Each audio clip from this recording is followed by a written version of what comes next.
बेहद स्वागत है जी आप सभी स्टूडेंट्स का। जनवरी इनटेक पे एक बेहद ख़ास प्रोग्राम करेंगे। अगर आपका कनाडा से रिफ्यूज़ल है, आपको रीअप्लाई करना है, आपका मल्टीपल रिफ्यूज़ल है, तो जनवरी इनटेक में अभी भी आप रीफाइल कर सकते हैं। जसमीत जी हमारे साथ मौजूद हैं, लैंडमार्क इमिग्रेशन के चीफ हैं। जनवरी का अभी अगर रिफ्यूज़ल आया है तो उसको रीअप्लाई कर सकते हैं आप, क्या पॉसिबल है? ये जसमीत जी से बात करेंगे। जसमीत जी आपका स्वागत है जी। Hello everyone. जसमीत जी क्या पॉसिबिलिटी है कि अभी रीअप्लाई हो जाए जैसे आपने कहा जनवरी इनटेक के लिए?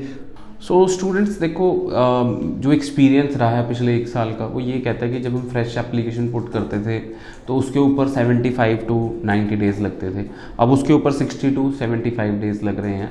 बट जब रीफाइलिंग करते हैं तो वो 30 टू 45 डेज़ में रिजल्ट आ रहा है। सो उसको देखते हुए आज हमारे पास टेंटेटिवली 50 दिन का टाइम पड़ा है। So students, out of my experience I can guide you कि अगर आपका इमीडिएट रिफ्यूज़ल आया है, अभी आया है, और आप कुछ डॉक्यूमेंट्स इमीडिएटली अरेंज कर सकते हो। सपोज काफ़ी जगह पे ऐसा होता है बच्चों ने फाइनेंशियल डॉक्यूमेंट्स नहीं लगाए होते हैं, या रिफ्यूज़ल में कोई फॉर्म में गलती हो जाती है, या SOP सही नहीं बनी होती है, तो वो इमीडिएटली रीफाइलिंग कर सकते हैं। पर अगर आपने कोर्स और कॉलेज गलत चूज़ किया हुआ है तो उन सारे बच्चों को मेरी एडवाइस रहेगी कि वो अपना कोर्स और कॉलेज से ही चूज़ करें और सही ढंग से फिर दोबारा मई या सितंबर इनटेक के लिए अप्लाई करें।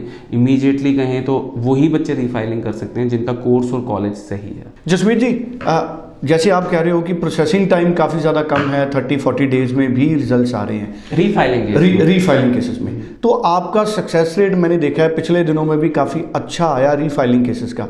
इसके पीछे रीज़न अगर हम और क्लैरिटी से आप हमको समझा सकें। सो देखो, हमारे पास जो डिपार्टमेंटल वाइज हर डिपार्टमेंट अलग अलग डिपार्टमेंट है। एडमिशन अलग है, फाइलिंग अलग है, SOP अलग है, JIC अलग है, फी डिपॉजिट अलग है।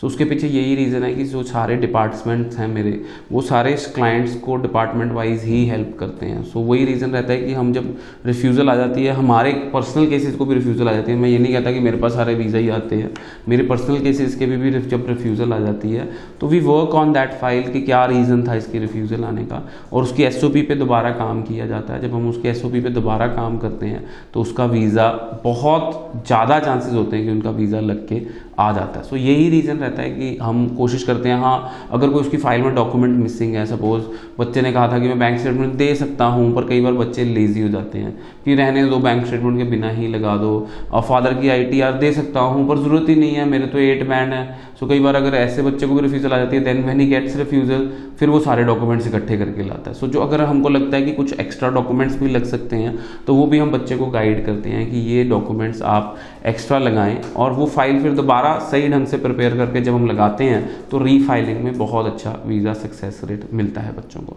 चलिए, thank you so much. So refiling में सक्सेस रेट के लिए कई इंपॉर्टेंट पॉइंट हैं जसमीत जी ने हमारे साथ शेयर किए हैं।